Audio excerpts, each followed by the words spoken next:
Hi, welcome to the Insight Channel, your user's guide to living life with vision loss. I'm Jazz, I'm a blind occupational therapist, and I'll be your guide. You know, gift bags are great, they're quick and easy, but nothing compares to receiving a gift that you know someone put a lot of time and energy into making pretty for you. So today, I am going to show you how you can make beautifully wrapped presents for your friends and family without the benefit of sight. As always, it's important to be organized, but keep it simple. Like for example, every year I like to pick a color theme. So this year I'm going with red and white and silver. So that means all of my bows and my paper and all the accessories are going to be able to be mixed and matched in that color theme. So I've got my bows organized in these Christmas boxes, and the red ones on top, silver on the bottom, but they're marked with weight tags. Then I've got 3 different rolls of paper here with different patterns on it, but since I can't see the patterns, I actually have them labeled with weight tags so I'll know what they are. Now generally, if you get paper that is a metallic like a silver or a gold, it tends to be thicker, but if you can't rely on that for knowing which paper is which, weight tags are the way to go. Ready to scan.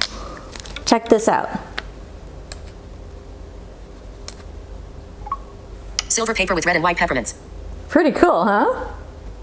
So now it's time to measure your paper to make sure that you've got the right amount to completely cover your gift. I'm wrapping a box that's a little bit smaller than a shoe box, and I've got the roll of paper across my body, and I'm going to roll it out away from me so it's out of the way. And so the first thing you want to do is make sure that the length of this paper is going to completely fit the box. So what I do is I put the edge of the box up flush with the right edge of the paper. And then I literally roll the box up onto its side, then over again flat, then up onto its side. That means that all 4 sides of this box have touched the paper. And I know that if I still have paper on left, then this is going to be plenty big enough to completely cover this box when I'm wrapping it. So now what I'm going to do, since I know this paper is going to be plenty big enough, I'm going to turn the roll so that the roll is to my left.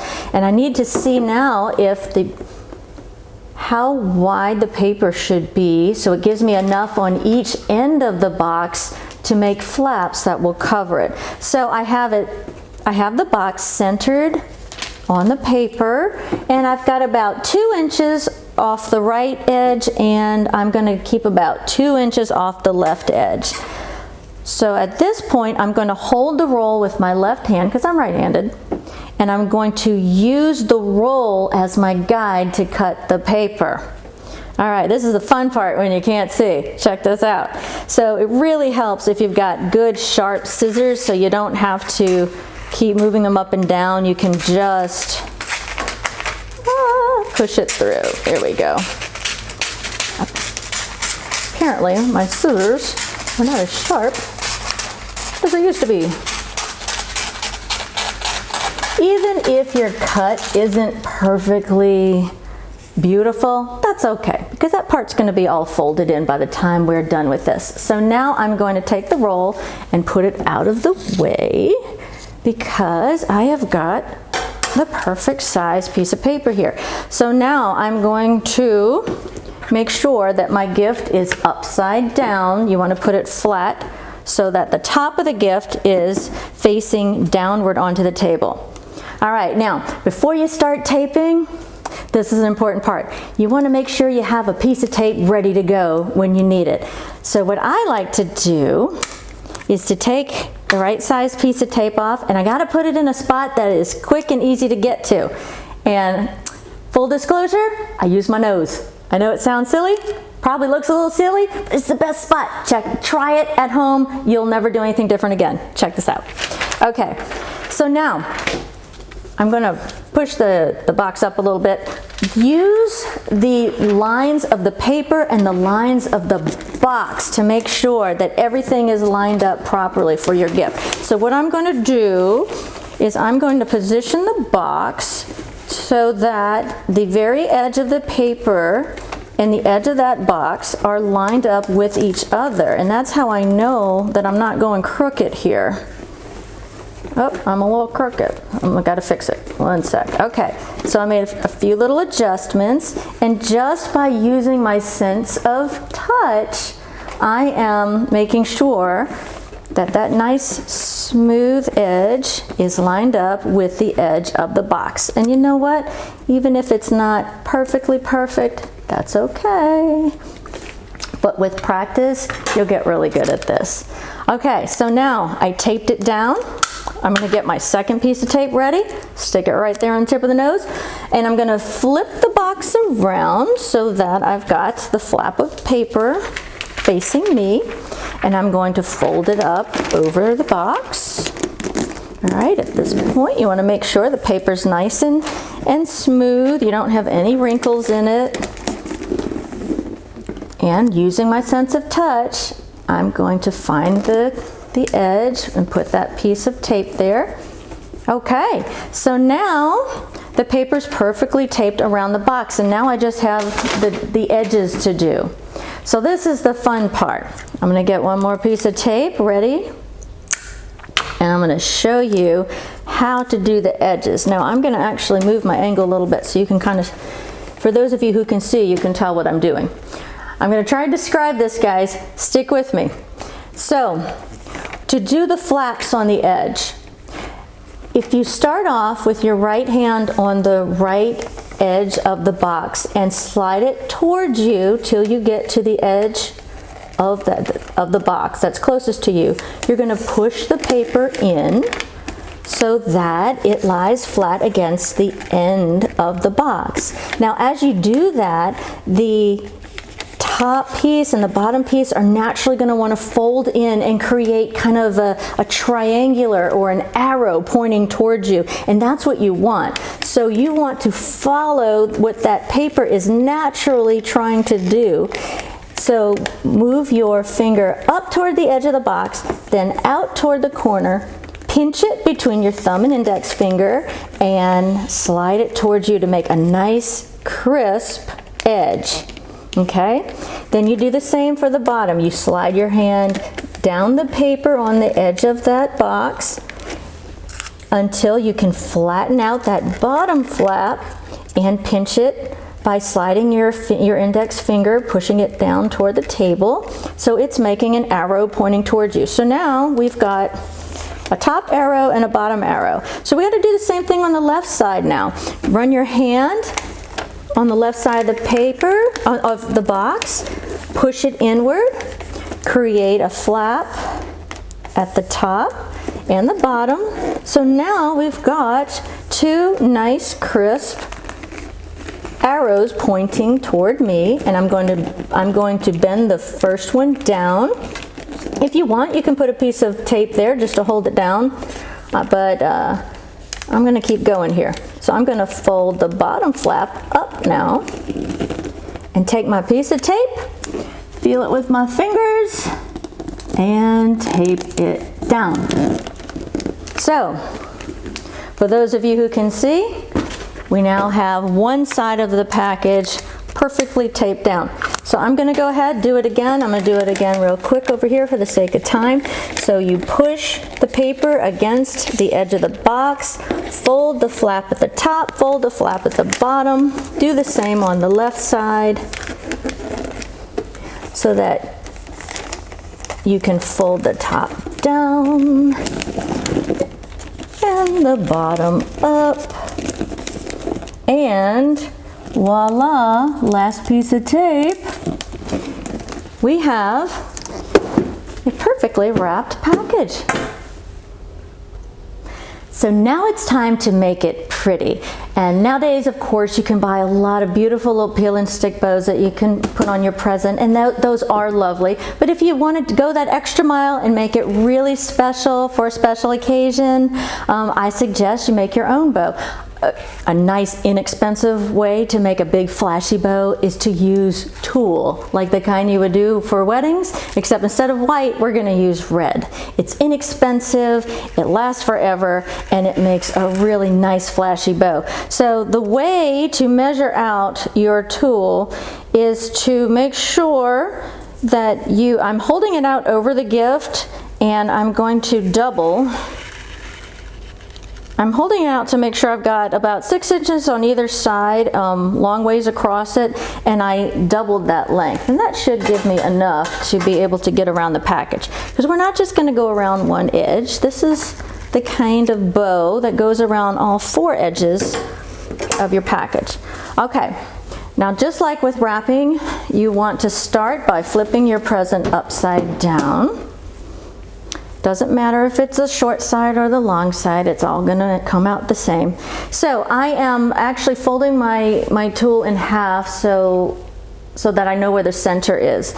And I'm going to put the center underneath the package, and then I'm gonna hold up either side of the tulle above it, kind of like a U shape, just to make sure I'm still centered. Now I'm gonna crisscross the tulle across the package, and then I'm going to twist it so that now the tulle is going perpendicular to the direction it was before. And I'm going to flip the present over so that I can bring the tulle up the sides. I am tucking it underneath the first ribbon that crossed the package, just because now I'm tying it in a knot and it's going to hold everything nice and tight in place. So now I'm going to make a big splashy bow to go with the package. So I'm going to push the package off to the side a little bit, get a fresh piece of tulle, and if you haven't made a bow before, I'm going to try to describe how to do this easily. So what you want to do is make loops above your fingers and below your fingers, and then I'll show you how to poof it out at the end. So I'm pinching a piece of tulle between my thumb and index finger on my left hand, and then I am folding it over to create a loop that's about 3 inches tall. So it's sticking up above my fingers. Then I'm going to do the same thing below my fingers, about 3-inch loop. Then I'm going to go back above, make another 3 inches, below another 3 inches. And you don't have to worry about whether or not the tulle is straight or getting wrinkled. It doesn't matter. So you just go back and forth and back and forth, and just make sure you keep it pinched in the middle. Now you do this for a little while until you've got enough tulle that you think you could work with to make a nice poofy bow. And so I'm going to go ahead and cut it off. And what I'm doing with the scissors is I am feeling where my fingers are before I cut it. Okay. Now I'm going to cut about maybe a 12-inch strip of tulle. I'm going to put one end in my mouth, y'all, just so I can keep track of where it is. And I can feel with the scissors by sliding down where to cut. Okay, so now I'm going to tie this 12-inch piece of tulle around the middle of the loops that I just made. And I'm going to do that again by starting with one end in my mouth, using my fingers to bring it around, because it gets a little interesting to keep track of where your ends are. Okay. By holding one end in my mouth, it gives me more control to be able to keep track of which pieces of tulle are the ones I'm working with. So now I tied a knot in the middle of the bundle I had made, and I'm going to take this bundle and tie it to the package that we had wrapped. Okay, so I took the 2 pieces that were left over from when we originally put the tulle around this package, and I'm going to tie a knot around the little bundle I made. So now what you do is you use your sense of touch, and you just go through and feel all the loops that you made, and you stretch them out and smooth them out. And as you do that, they are going to poof up and make a very pretty presentation. So it's inexpensive, it's quick, it's easy, and and it really tells somebody that you put a lot of time and energy and thought into making something special for them. There we go.